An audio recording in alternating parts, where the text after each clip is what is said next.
Now, the Big Beautiful Bill will eliminate EV credits effective on September the 30th, which will impact new EVs that are sold to the amount of $7,500. First of all, Elon Musk says that this will severely damage industries of the future. Weigh in on that. It definitely will damage the future in general for the United States. I think the rest of the world will go by, the way that they were prior to all this. I think this is a big blister for the U.S. My first EV, I definitely took advantage of that tax credit. Most people, that's a big factor.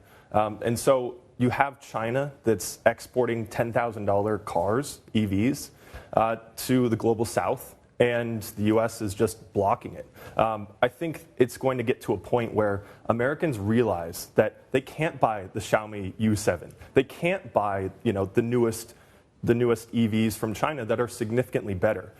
So I wonder really the lasting impact that this will have on consumers. What about the impact to the Chinese consumer or the Chinese EV makers? Is there any? No, there really is not.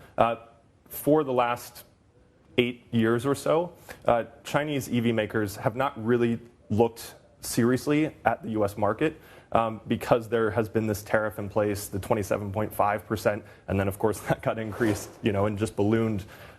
So it's the Chinese companies.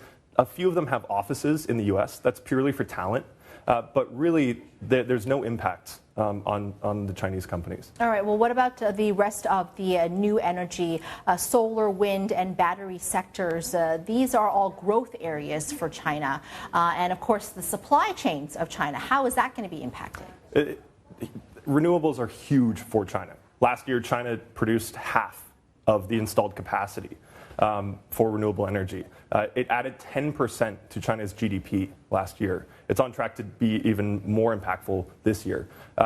The U.S. shot itself in the foot here by not embracing the cheapest panels, the cheapest batteries.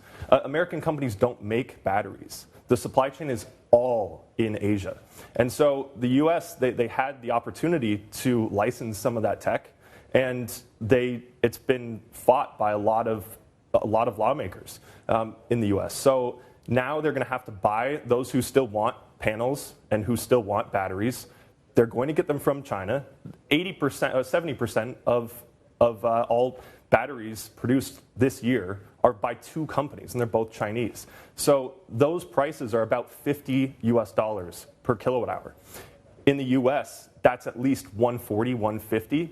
So it's staggering. The impact that this is having, and the U.S. is just adding more and more tariffs onto this. It does not make sense from a normal person's point of view. What about the appetite and the desire for China's rare earth minerals, the critical minerals that supposedly now have been released, and they're going to be exporting once again into the U.S. market as well? How is this going to be feeding the demand or not for that? It definitely makes an impact on the supply chain, but it wasn't necessary. It wasn't. China has known its strengths for at least the last 3 years in terms of these future technologies, chip development, batteries, other renewable energy. So the supply chain is really bolstered, and there is not really any supply chain in the U.S. that relates to this. So unlocking this was huge for some smaller players, but overall, the big players, they already own their own lithium mines, the refineries. It's not as big of an impact for the biggest companies that most people have heard of. Trump's catchphrase, MAGA, Make America Great Again. Some have said here, or I've been reading, that this effectively makes China great again, or even Hong Kong. Do you agree with that? Totally, yeah, it really does. You hear it almost every week. The Chinese are joking about this. They're saying that from the get-go of Trump 2.0, that really his campaign should be Make China Great Again.